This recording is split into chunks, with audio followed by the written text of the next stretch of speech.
تعلیم الاسلام۔ سوال: نماز سنت یا نفل کی 3 رکعتیں بھی پڑھی جاتی ہے یا نہیں؟ جواب: نماز سنت یا نفل کی 3 رکعتیں نہیں ہوتی، 2 یا 4 رکعتیں ہی پڑھی جاتی ہے۔ سوال: رکوع کرنے کا صحیح طریقہ کیا ہے؟ جواب: رکوع اس طرح کرنا چاہیے کہ کمر اور سر برابر رہے، یعنی سر نہ کمر سے اونچا رہے نہ نیچا ہو جائے، اور دونوں ہاتھ پسلیوں سے علیحدہ رہے اور گھٹنوں کو ہاتھوں سے مضبوط پکڑ لیا جائے۔ سوال: سجدہ کرنے کا ٹھیک طریقہ کیا ہے؟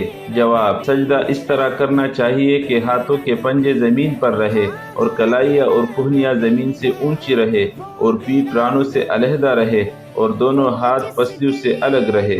سوال: نماز کے بعد انگلیوں پر شمار کر کے کیا پڑھتے ہیں؟ جواب: سبحان اللہ 33 بار، الحمدللہ 33 بار، اللہ اکبر 34 بار پڑھنا چاہیے۔ اس کا بہت بڑا ثواب ہے۔